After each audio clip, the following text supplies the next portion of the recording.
Welcome back to the JMach Podcast, where we are combating veteran suicide one story, one conversation at a time. And I'm your host, JMach. Remember, your mental health matters and you're not alone. Don't hesitate to reach out and pick up your phone and call your friends or family, or head over to jmachpodcast.org to stay connected and get on our social medias. Now enjoy the show. All right, welcome back to the JMach Podcast. Today I'd like to introduce Bramz. How are you doing today, brother? I'm great. I'm glad to be here in your setup. Thank you. I'm impressive. Thank you. I appreciate that. Now, how are you actually doing? A lot better. Okay. Obviously, you and I had some very genuine and intense conversations on our history and whether it was mental health or it was work or it was trying to understand. So for me, I feel a lot better. I think now with my grandson and my focus, it's been pretty impressive. So, I mean, for me, I would say I'm doing really good right now. That's awesome.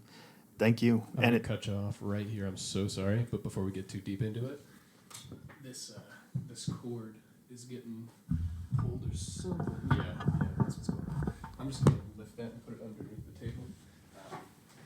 Because it's God, fucked everything up, man. No, it's not you.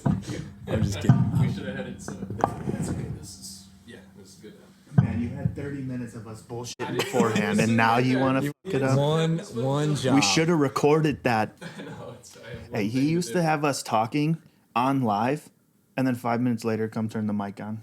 That's not even. That's. We all have to. I was an intern. Hey, growing pains, all right, dude? I was an intern. Now I'm a fully salaried employee. Love it. You live and you learn. All right, well, back to it. I do want to say that meeting that we had and that discussion, it really was inspirational and very impactful for me, myself. And just by you sharing your journey and your story with me genuinely helped me get out of my own way in several aspects, whether it was, first of all, I got out of my own way just to network and ask you for coffee, but then bold move. The follow on. And then you helped me heal on things that I didn't know I necessarily needed to heal or start to work on. And it's really took a whole new spin for this podcast, and I can't wait to show. And I appreciate that. You reached out to me. I love your story. I loved your passion, and it was hard for me to open up about my past and my history. And it was my wife who really kind of gave me the power to say, "Don't be afraid to share your story." The stigma, everything I thought that comes with that was always a big fear of mine, is because I had this persona that everyone viewed me, and I was always scared to really open up and meeting individuals like yourself where there's no judgment. We're there to support each other. I think it speaks to both of us. And so I actually appreciate that conversation, and I appreciate you reaching out to me. I think what you're doing is fantastic, and I'd love to be aligned to it. Yeah, my pleasure. And I look forward to moving forward with you on the projects and the mission. So let's just jump into a little bit more about you for right now. Can you tell me a little bit about your childhood?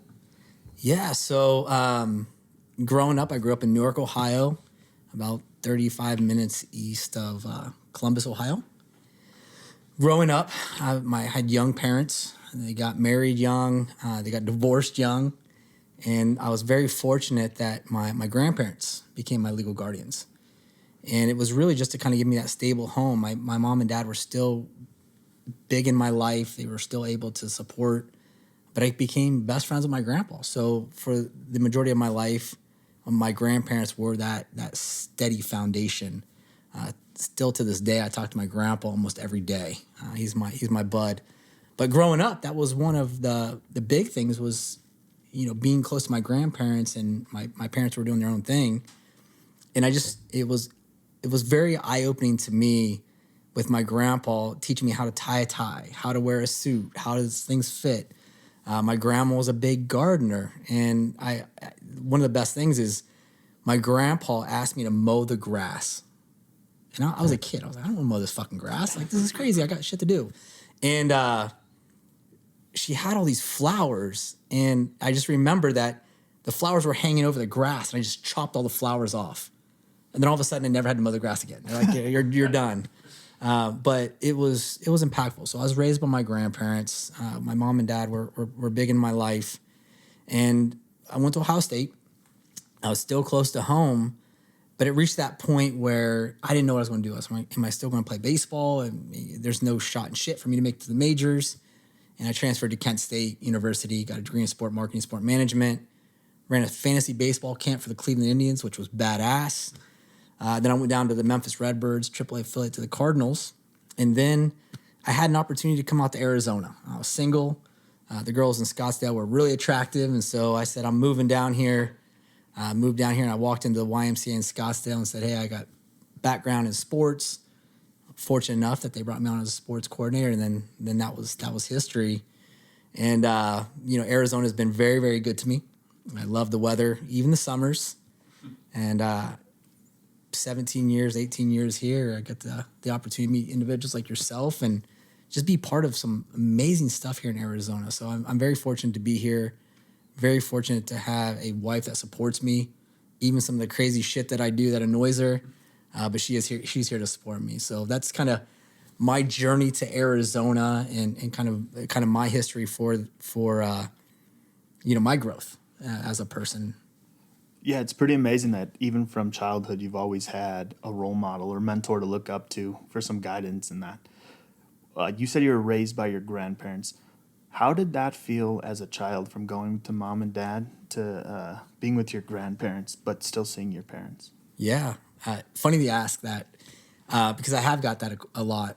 And I always loved my grandparents. I mean, we love our grandparents. They give us candy. They just treat us like we get whatever we want. So I remember the day I got off the bus and I walked into my parents' apartment and I saw my grandparents' Mercury Sable, a Mercury Sable, big Mercury Sable. And I was like, oh, cool. My grandparents are here. I'm gonna go check it out. And I walked in and I had all my bags were packed.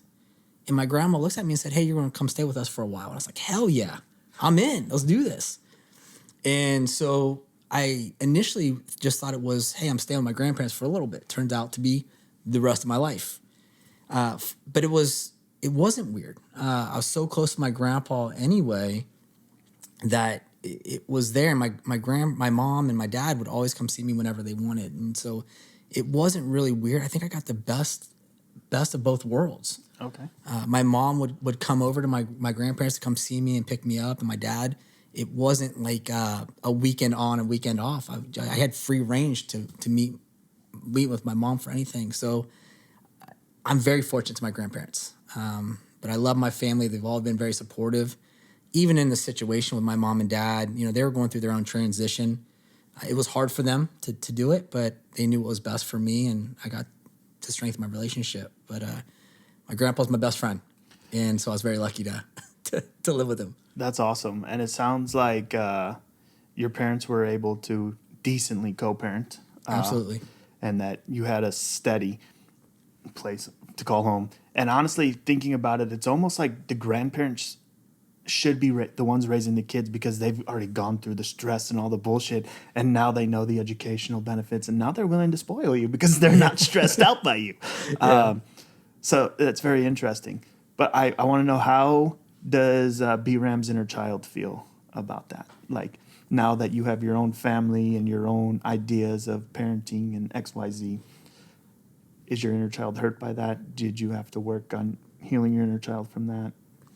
Yeah, so just being very transparent, I have battled not feeling good enough. I did struggle earlier on and still to this day on why didn't my parents fight for me? Why did they just give it up? And it took a while for me to realize that wasn't the situation, but I still battled that. And you've seen that. I've seen that in my life where I've always felt like I was really trying to be everything for everybody so they would like me. And so that was a huge transition. And I'm still working through it till this day. There's still certain areas where I just need to own myself and, be okay with not impressing people or whatever it may be. But now I'm a grandparent and 2 grandkids, one who's about to turn 3, and he's just been just a wild animal. But for me growing up and my grandparents and everything they provided for me, now it's my opportunity to be that kick-ass grandpa. And I love it. I love it. So from the inner child, I still battle with my own things. But now I have an opportunity to impact my grandkids' lives, just like my grandparents did for me. And that's the coolest shit in the feeling. I mean, that's the coolest feeling. So yeah, because you get to send them fuckers back, you know? Like, here's some candy, watch Miss Rachel. I mean, just do whatever and then go. Yeah. But it's cool. It's cool to see everyone growing up. And as you know, as I mentioned earlier, I still battle certain things. And it's really hard to overcome. And the one thing that I keep going back to is when I met my wife, she was the first person ever that I could truly open up to and not feel like she was going to leave, get frustrated, or go, I can't deal with this. And that happened 7 years ago, roughly. If I'm wrong, don't show my wife. We're just going to bleep the number. Bleep it out. But it's hard for me to say that and saying, for my entire life, I've been just keeping all of this in myself. And, finally meeting that one person where I can tell her, hey, I'm having a bad day. I'm dealing with something right now. Can you help? And so I've always feared opening up to somebody, letting them know my background or my history or some of the issues I'm dealing with. But I know that I need to deal with it, especially for my grandkids and, knowing my grandparents. But I will say, I remember one day, my grandpa's old school. I mean, he's throw some dirt on it, don't show me you're hurting type of thing. And I just remember I told him, I said, hey, I'm feeling depressed. And he goes, you're a fucking pussy. He goes, you're making that up. Everyone's depressed. Go do this. And so that was hard for me because in my head growing up, I was like, shit, everyone's dealing with this stuff. I'm not special. And so I never sought help. I never sought medication. I never, ever. And I was just raised not to show people I'm hurting. And I realize now that probably wasn't the best advice from my grandparents. But you live and you learn. And now I can kind of continue to support my family that way. Yeah, that advice does suck, right? I can only imagine how hard that had to feel because I feel like similar situations. But then that's almost like good advice because he didn't let you bask in it. You just need to make some tweaks, right? Like, all right, let's not believe you're depressed, but it's okay you're feeling something, so just let those emotions come and roll off. I am currently working on all that myself as I speak. And what are some tools or coping mechanisms that you use when you start recognizing these things are happening to you to get yourself out of the way, to put yourself up into like a happier mood, besides just along with that telling your wife like, hey, going to your support system, what are some other things that you do? Yeah, so and this is recent. Start writing it down. Yeah. And really dissecting on why do I feel this way? Is this a reason why I feel this way? Something triggered me. So just really writing it down and soaking it in and really kind of talking it out. Because, your mind is a very strong thing. And sometimes you have to really reel it in and understand that, that might not be you. That might be something else that you need to work through. The other thing is sometimes when I'm feeling that way, I'll turn on a comedy special. I laugh the shit. It's like if I'm battling something, how do I get my mind off of it? Is it comedy? Is it walking the dog? That's also a big thing. Is walking, breathing is one of my main focuses now. Is box breathing and staying calm is one of the big things. But once again, there's certain things where sometimes I can't control it, and I'm struggling with it. I'm writing down, but I'm getting pissed. So it is. And for me, to your point, sometimes it's just good to have a listening ear or somebody who can really relate in some type of way, where I can call you and go, hey man, I'm fucking battling something right now and I'm having struggles. And that might be where, we come hang out or we go to do something to center me back in here into reality. And I just been trying everything. But the first thing is admitting it and then really kind of sharing it. And once I can get it out of my head and kind of have somebody and feel supported, it really helps me. Those are great ways of coping for sure. And that support system is huge because just like you, I struggled opening up. But I also felt like I used to open up and nobody just fucking cared, right? Like I'm telling you, I'm fucking hurting. I'm depressed, I'm sad, but like you're just treating it like it's another day because it's not affecting you. Or they're like, oh, sorry you feel that way. And you're like, oh, yeah. Fuck, great. That's great. Great advice. Yeah. Sorry you feel that way. Cool. For sure. And the hardest part for me was learning that I'm feeling a type of way and not trying to run from it and mask it with drinking or even smoking at times, yeah. right? Like, I'm an advocate for cannabis for like mental health because I'd rather smoke a joint than smoke a Glock.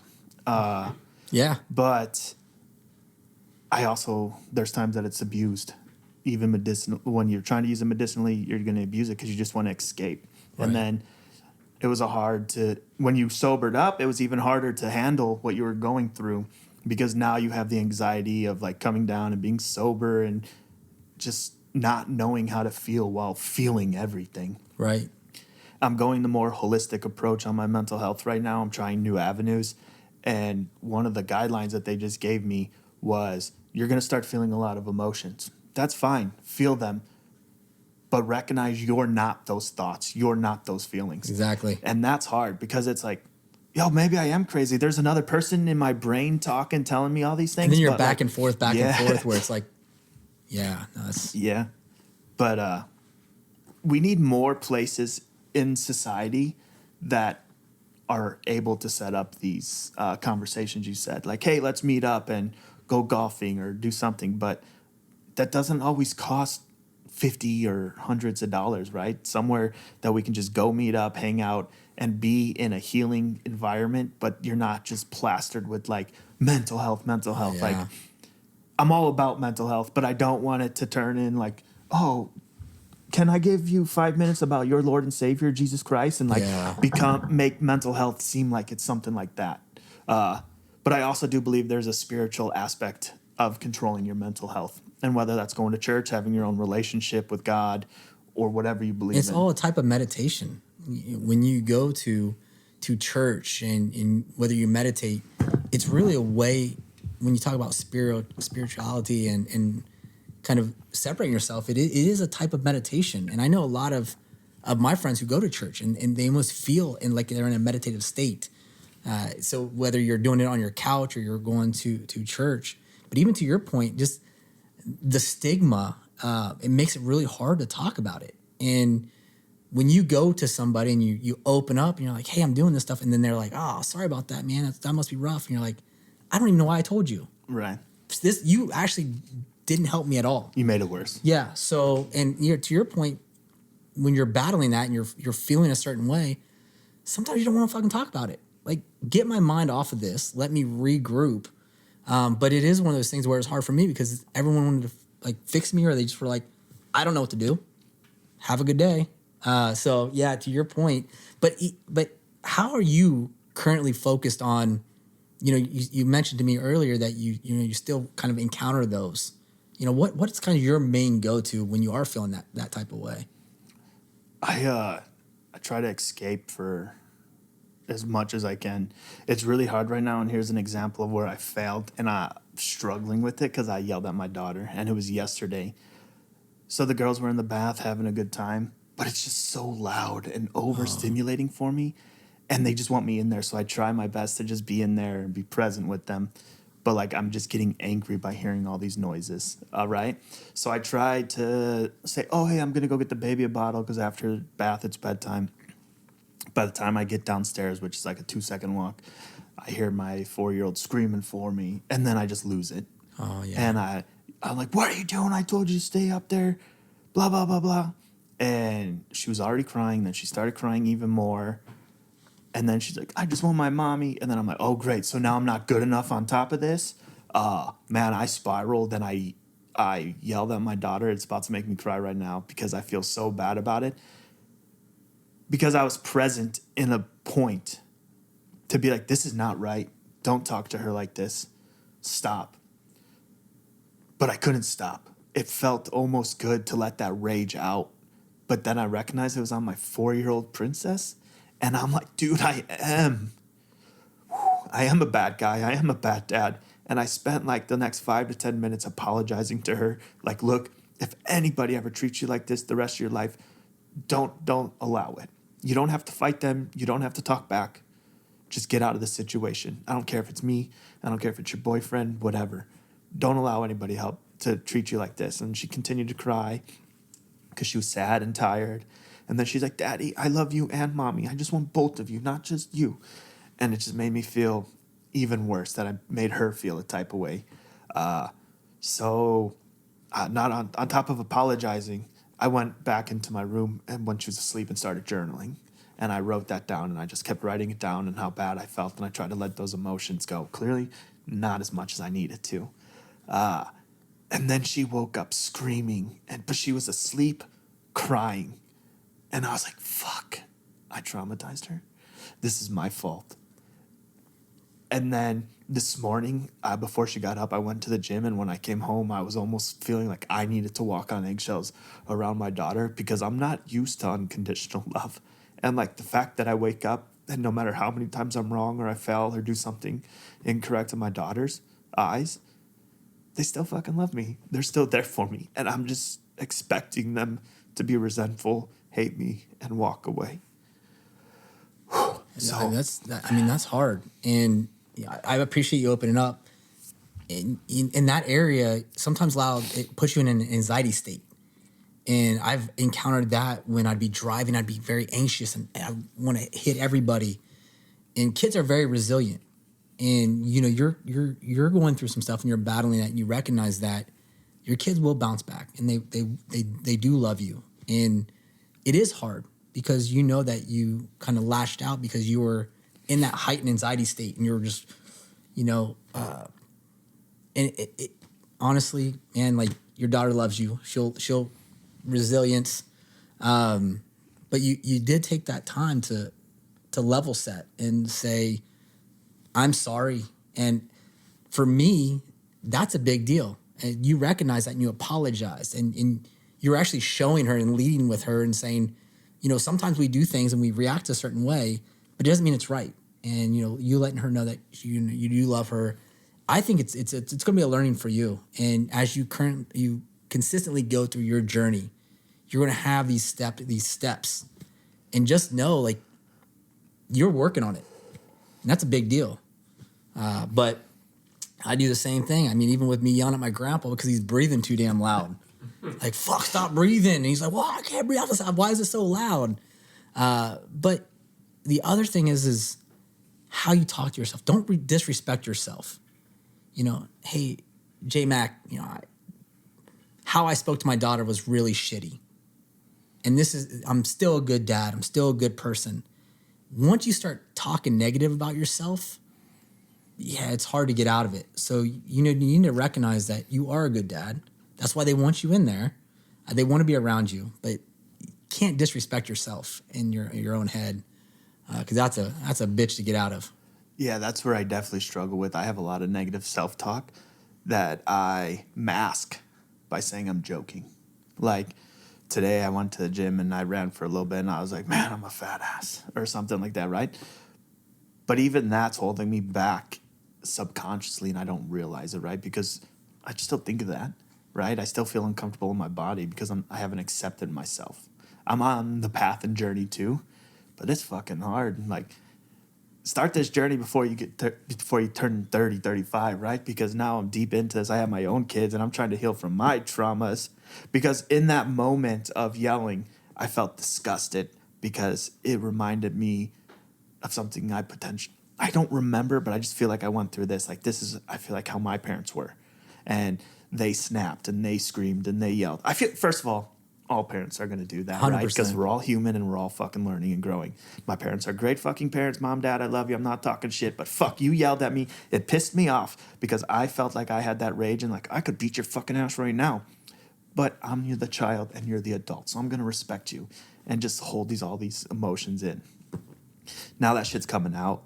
But I also am trying to view that outburst as a growth because I may have not have recognized that outburst as being as wrong as it was a year ago or 2 years ago, right? And now not only did I have that outburst, but I did my best at correcting it. Like, yeah, I upset and hurt my child, but I followed up by like, look, I was wrong. Mm-hmm. This is how it should be. I'm going to do better. I'm going to be better. You're a work in progress. I mean, sometimes we got to own that. I'm a work in progress. And that negative self-talk, that is going to fuck your world up. So, you know, maybe one of the things is you spin it as positive. Shit, I snapped at my daughter. I'm a better parent than that. I care about my daughter. And that could be something too, where maybe it's one of those things where it's just like, nah, man, you're not a fat ass. You're in progress. I mean, the fact that you went to the gym, that you're working out is the steps. Because how many people are sitting there on a couch complaining about being fat and they're not doing anything about it? That's the worst. Right. But and then I go home negative and pick up self-talk. the fork. See, there we go. Negative self-talk. There we go. Yeah. I mean, I just crushed a whole box of Swiss cake rolls. Thank you, wife, for buying that for me. I put it in the refrigerator and I walked by and I finished the whole box. Okay. And you want to talk about fat ass? I mean, gee. Okay, well, I can match you. I bought some gluten-free Oreos. By the way, if you haven't tried them, try them. Well, they're gluten-free, so that means they're healthy, right? That's what I told my wife, and she laughed at me. She's like, you know that's not true, right? Just because it says non-fat, gluten-free. You're like, positive self-talk. It's positive self-talk. Great, good, healthy. It's also a smaller pack than the normal Oreo. See, so look. technically, I ate less. You know, it's like eating little mini donuts. I might have taken down 200 of them, but they were mini donuts. Whatever. Yeah, they equate to like maybe see, two regular. positive donuts. self-talk. There you go. There we go. All right, perfect. Gluten-free, healthy. So do you wake up daily giving yourself positive self-talk even when you're not feeling it, or how does that look for you? No. I get up at 4 a.m. So, you know, sometimes it's harder to do it, but I realized early in the morning is when everyone's sleeping and my anxiety is at calm. And so I started working out early in the morning because I wanted to be up before everyone is up. And it was so calm and relaxing. One of the things that I started doing recently is I'll be listening to YouTube, and it could be a learn where it's talking about mental support, or it might be listening to a pastor doing preaching on something. But I've really prioritized on saying, what am I going to learn while I'm getting ready to go to the gym? So that's been very impactful for me because it's all about framing my day. And sometimes I wake up and I'm like, man, I feel like shit. I'm not ready for today. There's like 25 meetings I don't think I'm prepared for. And then I start spiraling. Sometimes I have to just reframe my day. And sometimes I will talk to myself and go, Brandon, stop, focus on this. But it really is for me to say, what are my times? Between 4 and 6, that's my time. I don't want to think about work. I don't want to think about my kids. It's my time. And so for me, I'm looking at my day and I go, what's for me? What's my time? My time, I'm not checking emails. I'm turning the phone off. I'm owning my evenings now. And so when I came home for work, usually I'd be checking my email at 7 o'clock, 8 o'clock at night. And it wasn't until recently where I put my phone away. I'm saying after 7 p.m., you call me, sorry, I'm doing some other stuff, or I'm not checking my email. I don't give a shit. If you're emailing me at 7 o'clock at night, I'll check it tomorrow. But it was really, for me to own my time has been very impactful. And so I've taken my mornings back and I've really used it as a learn, as a reframe. I downloaded Masterclass. If you haven't, it's awesome. I learned how to train my dog. I learned how to cook. I learned some leadership skills from George W. But you take it, own your time. You know, you have plenty of time during the day to do you, and I think that's where I've focused on that and saying this is my time. I'm gonna walk the dogs. I'm gonna do this. I'm gonna do this. But yeah, the morning, everyone's sleeping. I'm up. It's so quiet. I get to go to the gym and enjoy myself and get to learn. But man, you got to own it. I'm right there with you. I just started 2 weeks ago, roughly, doing this. First of all, I like going to the gym in the morning because first, the people working out are a different breed of people working out. They're there to work out, not for the social aspect of it. Secondly, I love having a workout in, and I feel accomplished if I've worked out before the sun is fully up and my day already feels brighter. I already knocked shit off. That's why even the simple task of making your bed every morning is so beneficial, because that's one completed task that you could check off so you started your day successful. But when I go to the gym in the morning, I sit in the parking lot for roughly 30 minutes to an hour, and I use that time to journal. Because perfect. I love the fact that my wife and kids are asleep takes away the burden of feeling like I need to be at their beck and call. I know I need to work on that alone, but just for that time being and being able to focus on myself and journal, get that shit off my mind. Man, the first week of journaling, I was like, this is fucking bullshit. I know it's beneficial, but I don't feel any different. Everyone's telling me to journal. Yeah. Yeah. And week 2, I've made quite a few changes in week 2, like pretty much cold turkey caffeine, switched my mental health approach, eating differently and all that. So a lot have changed, but I do feel like my brain is less scrambled now. And I'm chalking that up to, okay, I put in the work for a week or 2. Now I'm starting to feel the rewards. And if I'm feeling this good after 2 weeks of journaling, going to the gym, working on the podcast, then focusing on being a family man and dad, not only have I fucking like 100% X'd my proficiency and growth of the podcast, but my mental health and physical health just improves, which allows me to be more present with my daughters and kids and recognize my avenues of growth or where I need to grow. Well, it's almost to the point where it's a constant battle with your mind. And you're like, why do I always have to fight my mind every freaking day? And, you find your peace. And I've heard a lot where sitting in the car is very peaceful. And, you're finding these different areas where you're finding that peace. For me, it's sitting out on the patio, real early in the morning and hearing the birds, which my wife just bought me this really nice bird feeder that has a camera. Okay. But the birds shit all over the place, so every day I have to spray some stuff down. But it's peaceful for me. Hearing the birds and being in the moment's very peaceful. So it's really cool that you found your peaceful spot where you can kind of really frame your day and frame your mind.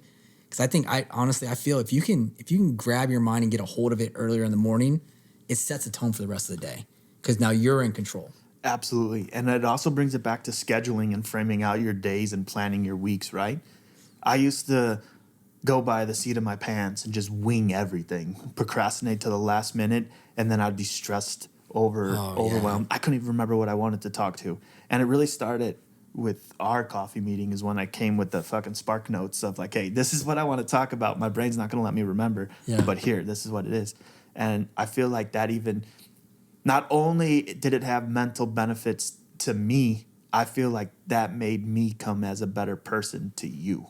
If there's probably a better way to word that. Well, no. I mean, you structured it, and it's definitely a bold move because you and I have had email exchanges and we're really trying to know each other and we're trying to fill each other out. And so it was a bold move. And you did have a structure. You had to structure your thought process was there.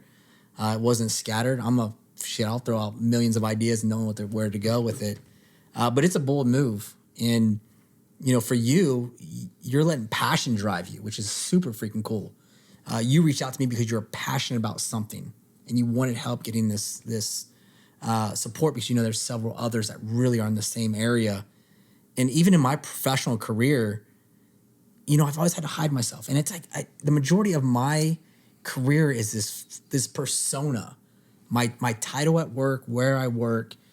So I very rarely ever let anyone into my personal life. And that was one thing where I hold it very valuable. And so for you to be able to open up, I think that's a huge step. You're being very vulnerable. We look at ourselves as manly men and we do all this stuff, but to be able to show our vulnerabilities and our insecurities, I think that's going to resonate with a lot of people where people are going to go, shit, JMach just said this and, Bramz said this. I think it's impactful. And I do feel like we need to talk about it more. We need to be open. We need to support each other. And even when you say, finding those times and those resources, I mean, even the talk that you and I had, it influenced me. I was like, oh, hell yeah, I love his idea. You gave me some energy. And I love the passion. At the end of the day, we are human beings supporting each other. And I miss the neighbors helping neighbors just because they're good people. Right. Not saying, hey, I'll help you for $10,000. I'm helping you because you're a good person. I mean, no, I'm going to help you raise $10,000. Okay. So if anybody is listening to this podcast, we need $10K. Minimum. We're going to kick this off. For minimum. you and you. Yeah. we'll throw some 10Ks all over. But I love the idea, man. And even your podcast and the purpose of this, I think it's cool as shit, man. Like I have the utmost respect for you, and you inspire me. So I appreciate what you're doing because It's a lot of hard work, but I mean, shit, you're doing it. And Absolutely. the fact that you even shared the story about your daughter and how it made you feel emotionally, just your emotional reaction, lets me know that that's a healing. You're healing, man. So keep it up, and just let you know that your daughter loves you, and there's a lot of people that admire you and appreciate you. So keep doing what you're doing, man. I appreciate that, because I do feel like, especially since it is mental health related of what I'm doing, a lot of the help I'm helping, I don't see or I don't know about, right? So I do have people that reach out to me and support me and that I love it. And I'm very grateful for it. It's just like, man, I feel like I'm doing so much more, but I just don't see it. But dude, I'm in my own fucking studio. What am I talking about? But most importantly, like when we met up for coffee, I hope it came across that I actually tried to make it more personal before it was anything business. Because I did have paperwork, but I kept that shit to my side until I got done asking how you're doing. All right, now that you gave me that bullshit answer, how are you really doing? But most importantly, I've been equally or more vulnerable, because I'm trying to lead the way. Like, man, I'm not going to lie to you, I feel like a little bee. Especially looking back, I just cried on my podcast. Fuck it, dude. Somebody needs to see that. And most importantly, I need to let them tears out. I'm going to bounce real quick, because I just remembered you said it was about your persona and things like that. I feel I am learning that I don't even know who I am, and who I've been pretending to be has only been holding me back, because I'm trying to fit into a parameter that I feel my parents would approve, and not being genuinely an authentic me. So not like, fuck you, mom and dad, but now I'm going to be 35 and rebel. No, but I'm going to go through my phase right now. I'm going to go through my quarter life crisis. It's my way or the fucking I'm going to buy a Corvette, and we're going to just squeal the wheels. And for sure. But yeah, no, just opening up and being vulnerable is very helpful. And not only does it help me, because holding everything in makes things worse. I thought I was being strong 100%. by holding it all in, but then I could just feel it scrambling my brain, where I couldn't remember anything, couldn't complete a sentence. Now I'm journaling, but I'm also vocalizing what I'm going through. My wife and I, we butt heads a lot. We're both two hurt people trying to heal simultaneously while being offended by the other person, right? Yeah. Because her trauma is my trauma is her trauma in a sense, right? Like, we trigger each other. But we're both actively working on improving ourselves. But my wife has also been really good at, like, I can tell you're lying to me. You're biting your lip. You're chewing on your mustache. I think that's a wife trick, because even my wife, she'll openly admit it. She'll go, I know you're lying, but I just didn't care. I was like, what? She's like, I can tell by your face and all this. So I think that's a secret power of your wife. They know you. For sure. But yeah, they just have that weird. But I'm trying to appreciate my wife, because she will ask me, like, can you just tell me?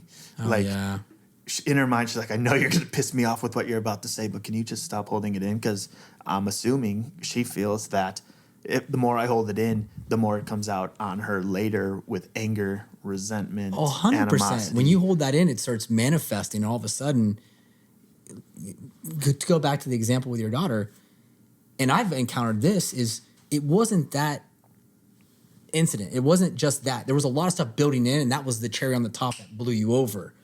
And so I've recognized that personally, is I've held all this stuff in, and then my wife says something and I go off and she doesn't understand why I'm so pissed. It was because everything leading up to it. And I just held it in. And you can only hold so much. And so even in the example that you said with your daughter, it wasn't just that moment. I could almost say that there was probably a lot of stuff building up by that moment. So like you said, holding it in, it's got to blow sometime. Absolutely. And I think it goes even further to what I experienced and what I didn't learn, or how I learned to cope and handle things from my childhood. Because that yelling and that loud noise, I don't think my parents were okay with loud noises and yelling. And it wasn't as harsh as it sounds, but we were kids to be, what is that saying? Like, kids are to be seen, not heard, don't speak unless spoken to. Oh, yeah. Now, it wasn't that extreme any means, right? But mentally I took it that way. So like, I just held everything in, and I didn't learn to cope and let it out. So now I am reactive to my kids doing that because I would have got my ass beat. I would have got in trouble, XYZ, if I did that. Now I'm trying to be this soft parent, and being a soft man is not always the cool thing, right? But dude, being soft and feeling weak and vulnerable, but seeing your kids' love and admiration for you will be worth it. Yeah, and 11 out of 10 times. be your own parent. Like you said before, it's almost like you're putting yourself in a box. And I think the one big thing, and I battle this all the time, is stop comparing myself to others. Stop comparing myself to my parents, how they parented, how my friend's successful and I'm not. That whole idea of comparing yourself to others instead of just doing you, it's something that would, I think, change it. And so to your point, yeah, your parents didn't like yelling and you don't want to be soft, but you're your own parent. You parent your own way. And I just think when we start getting into that phase of comparing yourself to other things, you can't be yourself because you're constantly comparing yourself to what everyone else is doing. You know what's also hard or bad for me is comparing myself to who I thought I would be by the time I was 30. I thought I'd have all my kids by the time I was 30. I thought I'd have a career, pension, all that shit by the time I was 30. By the time I was 30, I was getting into therapy. I have 4 beautiful kids, and technically I had all 3 of the kids I wanted by the time I was 30. But then I added my 4th. 2 are from my wife's previous marriage, and then 2 are ours. But it's a great little blend. But I got to stop comparing myself to who I thought I would be, because that's really stealing my evil. I never thought I would be a podcaster. I never thought I'd be talking to people. I used to love talking to people. I'd be outgoing, I'd wave, I would shout across the road to say hi to somebody. Right. And then for some reason that me stopped as a kid, and I grew into a shell. And I self-isolated from a young age, and it only got worse, and I'm just now recognizing that last week, right? So even getting out for the excuse that it's for a work, right, has been beneficial for me because that work is saving my life. This podcast, I want to save everybody, veteran, police, fire, civilian, doesn't fucking matter. You need to talk, let's go. JMach Podcast is here for it, right? But most importantly, I'm here to save myself, because this conversation, I'm learning how to improve myself. I'm learning on ways that I can take negative ways out, how to change my self-talk, XYZ. You go to the gym, you do this, you do that. All right, sweet, that's a good way to emulate. Now let's make it my own. Yeah. And to your point, I think, a lot of us do that. I always thought I wanted to have kids. And I was fortunate enough to meet my wife and got 2 wonderful daughters, and they have grandkids. And even though they were through my marriage, I love them. Like they are my family. Absolutely. And I always tell her, I go, this is exactly what I've always wanted. But I thought it was a different path. And so I was like, oh, this is the path I need to take to get here. And because I kept in that mindset, it kind of restricted me. But now I always tell her I didn't inherit baggage. I inherited gifts. And it changed my life. But we always think like this is the only path to take to get where I want to go. And so I always thought I had to get married, I had to have a kid and all this stuff. The traditional route. Yeah. And so we we all have different journeys and different paths and different timelines. And so I'm 40, getting ready to be 44. I still haven't grown up, I don't feel like. And I thought I was going to have my own business, and I thought I was going to have a BMW and all this other stuff. But at some point I need, I'm so happy. I got a beautiful family. I got a dog. I live in Litchfield Park, which is a beautiful area. And it is what you're focusing on. And he drives a Porsche. No, I'm just kidding. Hey, I got a 2014 Wrangler. My wife got the Jaguar, so. Okay. But. Her car, his payment? Well, I've already shut it in the garage door, so that's fantastic. Perfect. But understanding that everyone's journey is different. You don't compare yourself to journeys. And our timing is different. And it's for me to accept it and saying, when the timing is right, it will happen. And this is go back to you. When you start talking to yourself, you realize how much shit is out of your control. But you're stressed out, you're frustrated, all this stuff. But for me to go, JMach, that's out of your control. Like, you're stressing about shit you have no control over. And once you start alleviating some of that shit, we're like, I'm driving in traffic. Why should I be mad? I can't control this shit. Sorry, I'm going to be late for work. I'm in traffic. I always have to tell myself that. It's out of my control. Out of my control. So Yeah, traffic's a good way to rage too. You have no idea. I felt like I had to up my meds, driving on that 10 to downtown. I'm like, people are cutting me off. I mean, just the other day, it was so funny. I'm driving in, and I have my turn signal on. I'm like, shit, I need to get over. And so I was like, well, I'm going to get over. I cut in front of this guy who I've had my turn signal on for like 2 miles to try to get over, and the guy was not giving me space. And he flips me off, goes beside me, is flipping me off. And I don't know if it was the meds or I was relaxed because I thought it was funny. I just waved at him, and he's flipping me off, and I waved at him. And to be honest with you, that was so fulfilling to me to go, man, your blood pressure is probably through the roof, and it's funny. Yeah. But it's now I'm handling situations differently, and like you said, the traffic is there. Like I can't control that guy not let me in. I can't control that guy flipped me off. But it's me talking to myself and go, man, this dude's just a dick. Or one of the big things that I love saying, especially when I'm driving and someone's right on the back of me, and in my head I go, oh, they must have to take a shit. They must have to take a shit. And so when I say stuff like that, it's funny. And all of a sudden I've taken that away and saying, this isn't personal. They're not doing this because it's a personal thing. But it constantly happens. I mean, driving, sure. I still get that mean look where I'm like, oh, are you serious? But it happens, but it's out of my control. And, some people are assholes, and it happens. Absolutely. When you're driving, do you look at the person because you just feel like there's a stereotype and that type of driver, and so you want to see if they match who you think's driving? Am I supposed to be honest on this? Yeah, 100%. No, lie to me. No, I never. Okay. I never, ever, ever. Absolutely. Now we're off air, so how do you really feel? No, absolutely. And I do it too. I'm like, even to the point where it's like, oh man, I bet this person's this way or this. I do it all the time. All the time. Yeah. Sometimes I'm right. I'm like, you're exactly who I thought was going to be doing this to me. And I try not to get mad, but there is that description of individuals where you're like, I bet I can call you out and know who that is. I do it all the time. And so I'll look and I go, nailed it. Nailed it. Yeah. My wife's like, why are you such an asshole? Why are you looking? I was like, I'm not looking to like intimidate or anything like that. I'm looking to see if I'm fucking right. That's when you start taking the scorecard. Yeah. You're like, oh man, today, 10 out of 10. Right. Got it. For sure. But I have had recent road rage incident where the dude got up on my ass and was being a dick. And then, so I was ready for the fight that day. I fucking I stopped the car on the off ramp, and he stopped behind me, and I just waited for him. And then more cars lined up, and I was like, all right, stop being like this. And so I started to drive, and then he sped in front of me and tried to cut me off and all that.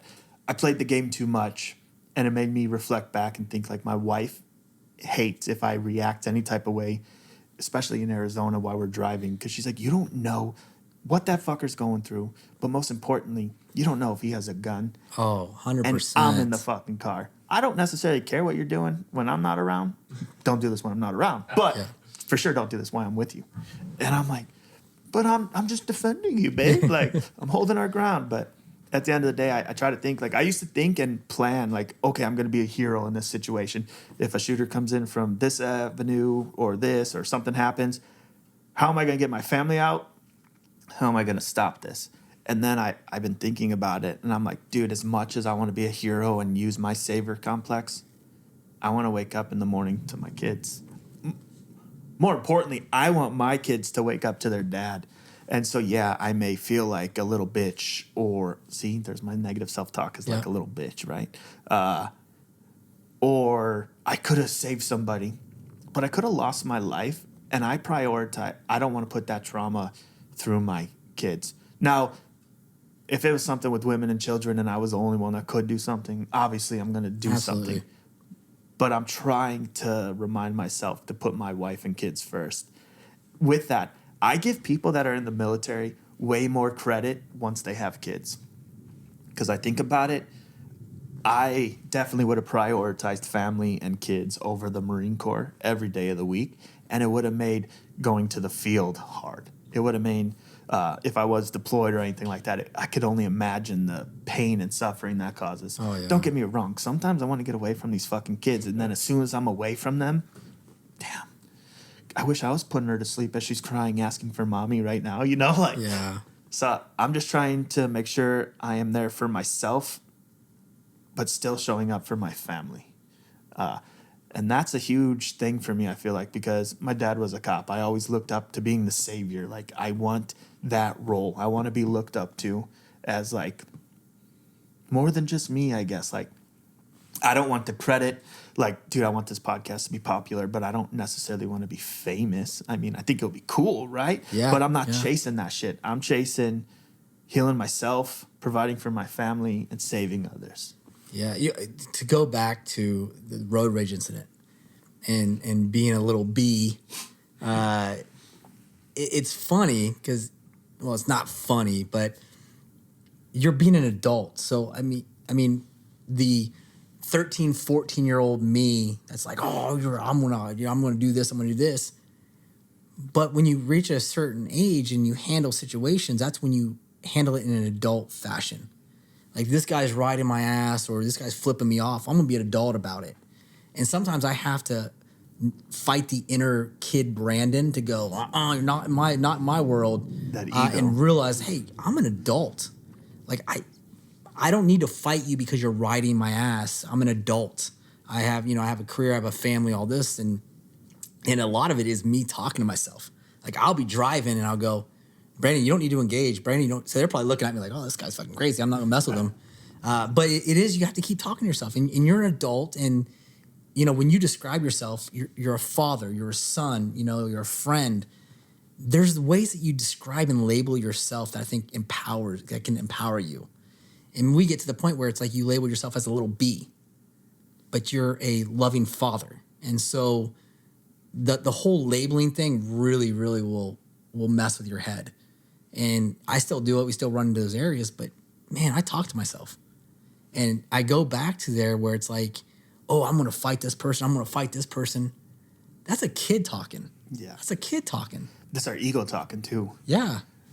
Because who cares that this random guy that you're never going to see again in traffic got the better of you, so you think, but you went home to What your do they family say? He while who he's angers pissed you off. controls you. Yeah. That is huge too, because when I realize and accept it, that when I get angry, it's meaning I'm losing and giving the control to whoever's getting me angry. Made me feel more like a little bee. But maybe I'm going to start calling myself a little badass bitch, right? Because, I may be having these emotions that I feel could be like a bitch. But I'm fucking on a podcast. I'm about to post this shit online, leading the charge in this shit. So, I feel like I'm a bitch. But when you go home and you're in your darkness, you're going to be like, oh, shit, what did JMach do?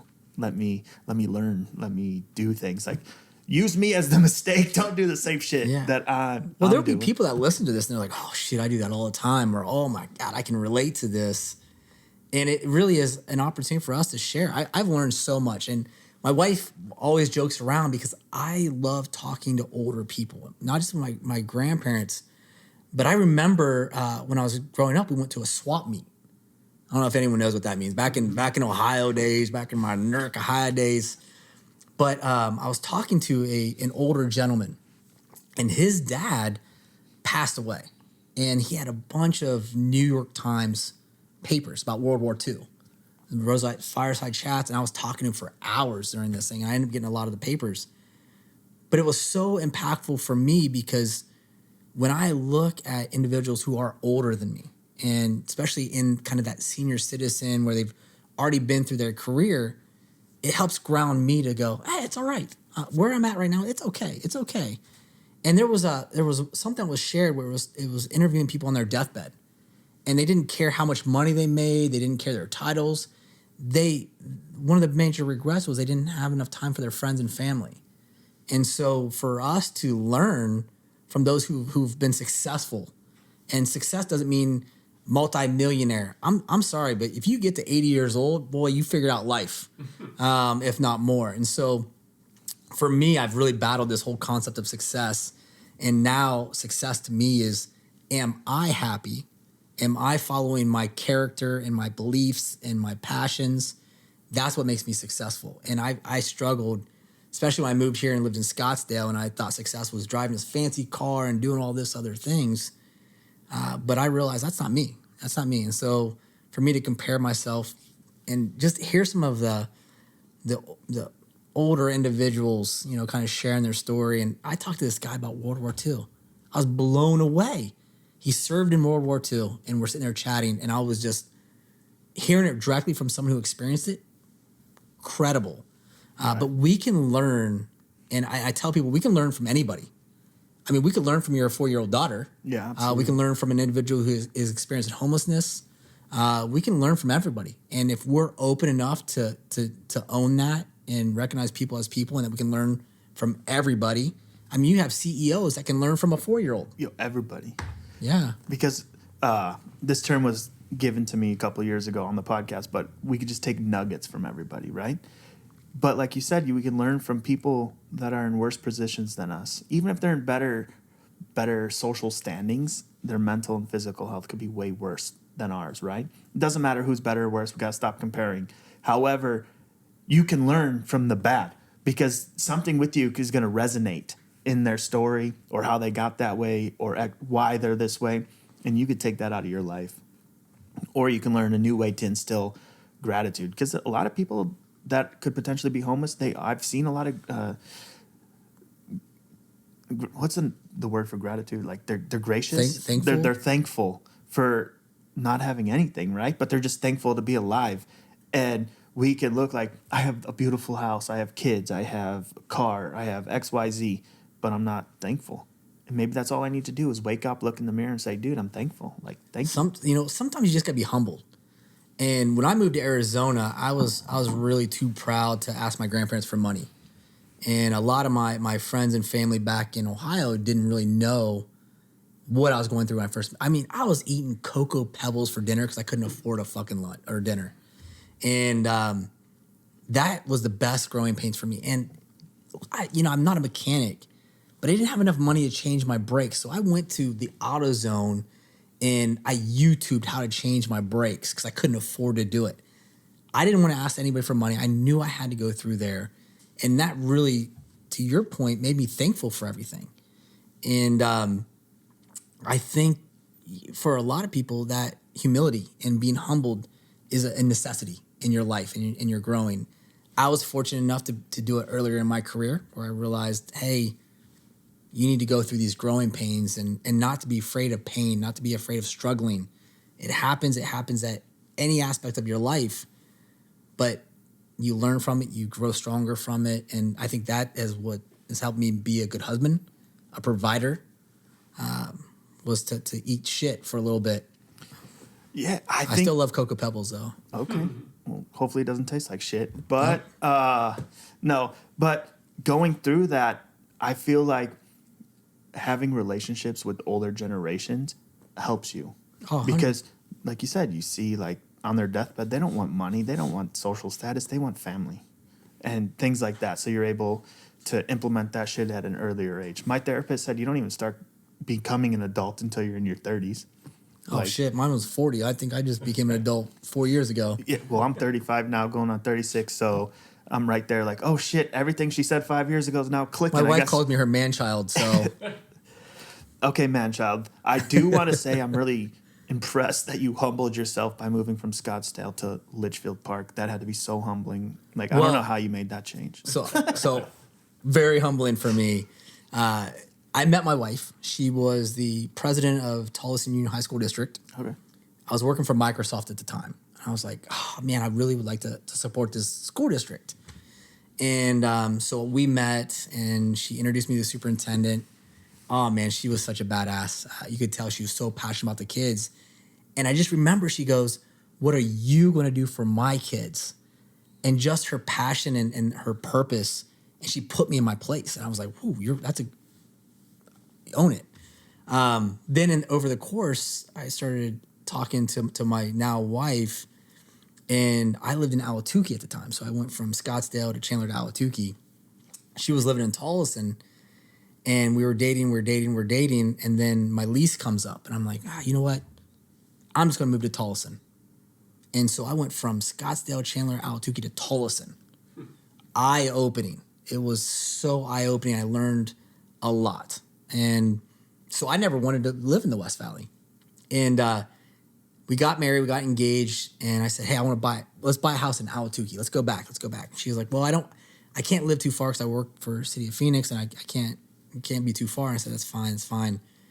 And our real estate agent took us around Litchfield Park. And I'm like, oh, this is like Ohio. There's green grass. The houses don't look the same. I mean, it's absolutely beautiful. And at that point I go, I'm gonna suck it up. And we walked into this townhouse, beautiful townhouse, and it was everything we wanted. Check boxes. No one was behind us. We had vaulted ceilings, and I'm like, this is bigger than most of the houses we looked at. And we came back, and I sold some Microsoft stock. We went in. We were fortunate enough to buy the house during COVID. Got married. Well, our wedding was supposed to be during COVID in April. We had to cancel that one. That was really hard. So we went through a ton of shit. Like we got married. We bought a house. Started a new job. All during COVID. All during 2020. And so I didn't anticipate moving to Litchfield Park. I didn't anticipate moving to West Valley. Turns out it was the best decision I made.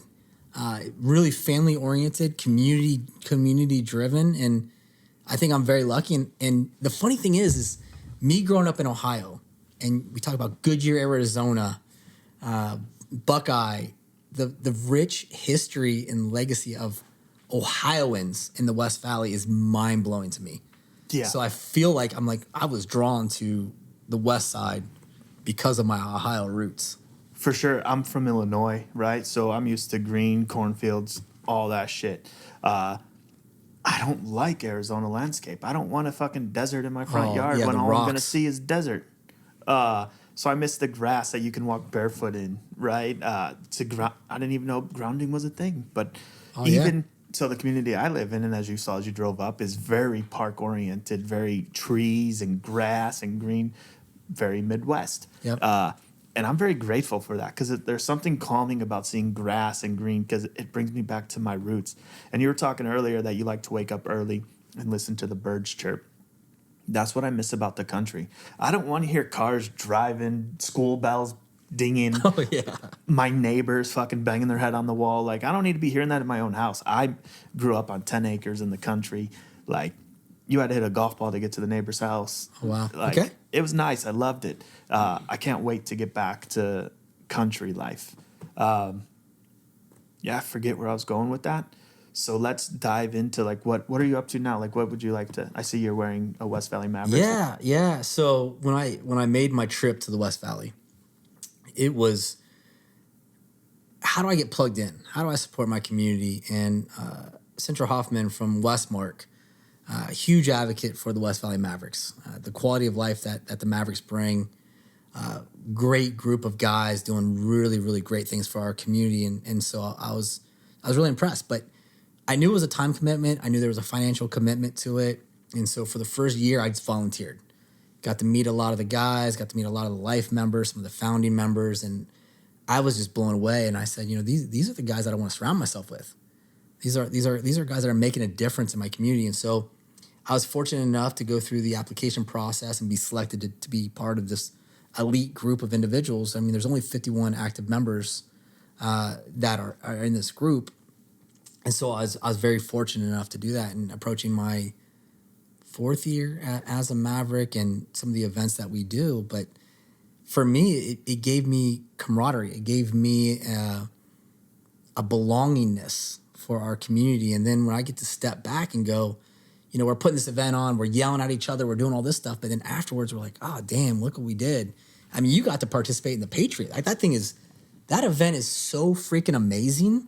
I don't want it to be a hidden gem in Arizona, because the chairs and the committees, the amount of time and effort they put into this event for the West Valley needs to be highlighted and shown. So, representing the Mavericks, I love the group, doing amazing things.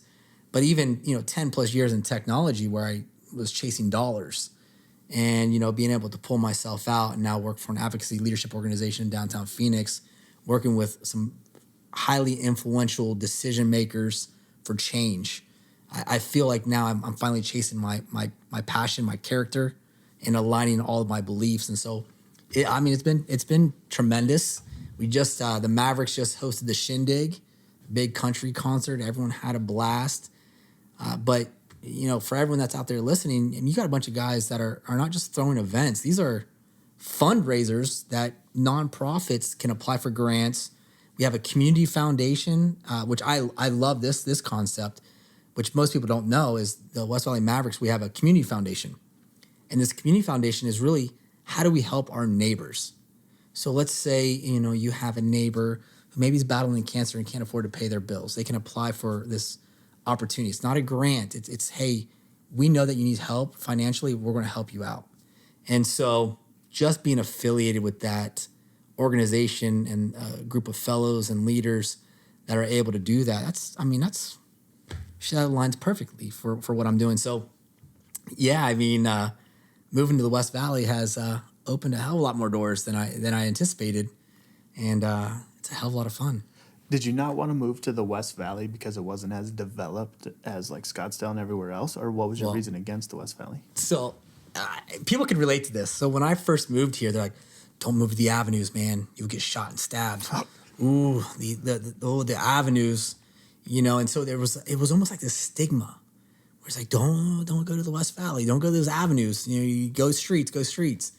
And so it was that leading. It was old money mindset. Yeah, it was, oh man. Well, even in Scottsdale, the 30,000 air, type of thing.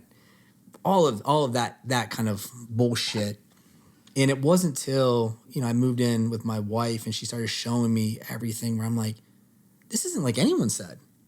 And so it was eye-opening to me, but it was that stigma. I never really came to the West Valley unless it was like to watch a Cardinals game, but it was everyone in the East was like, don't go to the avenues. The avenues are dangerous. You'll get mugged and you'll get stabbed and the houses are crappy. And then I had a chance to move to the West Valley and I'm like, what are you talking about? I'm like, my neighbor just sold his house for almost $1 million. Like, what are you guys talking about? So it was almost like that don't move to the West Valley. And so then once I moved to the West Valley, I'm like, yeah, you guys all stay over there. This is my spot. Stay over there. Don't see this side. For sure. I feel like the West Valley, Arizona is like a mixture of California and the Midwest. And if you go to the East Valley, it's all about the rich Californians in a sense, right? That mindset. And the West Valley is, to me, starting to seem more family-oriented. Don't get me wrong, there's shit to do in the East Valley for that. But it's like a different mindset. It feels more community to me. Yeah. I have a ton of friends that still live in Gilbert and Chandler. So tons of friends over there. But I never felt like I had a community, if that makes sense. Absolutely. And so here, I do feel like I have a community. And even having an opportunity to have friends. And this is the thing that I think is just absolutely crazy to me is, let's say something happened to me. There's people that I feel I can reach out to that would help and rally around me. But it was one of those things growing up, like I knew my neighbors. I knew if my neighbor left, I'd mow their grass and I wouldn't ask for money. It's just because I like to help. And I feel like that here. It's you have wealthy individuals, but they don't need a fancy car. They don't need a mansion. Very, very, very humbled individuals. And so that's what I love is our values and beliefs in the West Valley is drastically different. Like, when I was back in Scottsdale, it's the car you drive. Here, it's who you are. So. Makes sense. So the West Valley Mavericks. Josh, it is 11:56. I don't know if you still have Ruben coming at noon. Yeah, I'm wrapping it up here. I'm just letting you know. I just don't know if you knew what time. No, I appreciate it. I've been checking his watch, trying not to get caught staring at his watch. But well, good news is it stopped, so you're fucked. Perfect, because I was like, wait, that can't be right. Yeah. But I see it's getting closer to 12, or at least it feels like it is. So the West Valley Mavericks seems like a great organization. Absolutely. I've been able to get my foot in with the Veteran Village that you threw together. How can the West Valley Mavericks be found? Yeah, so you can go to the website, search West Valley Maverick Foundation. You can kind of search everything that we're doing. There's a good chance that you've actually probably attended a West Valley Maverick event and not realized that it was a West Valley Maverick event. But I would just encourage everybody, check out the West Valley Maverick, especially if you live in the West Valley. It's a great organization, and I think just for me, it's helped me tremendously, from the confidence to the brotherhood to everything. So search us. We're supporting the West Valley. Okay. B. Rams. Any saved rounds? Anything I missed that you would like to address real quick? No, I just want to say, man, you're awesome. Thank you. You know, you're battling it. Your vulnerability is impressive. The fact that you're doing it, I think, it speaks volumes. So, you know, whether the podcast is your channel to rally people to be open and honest, I'm just gonna say, keep doing what you're doing, man. Keep doing what you're doing. Thank you. Will do. And thank you so much for taking the time out of your day to be on the podcast. I appreciate you. Of course. Awesome. Thank you. Thank you. All right. How was it?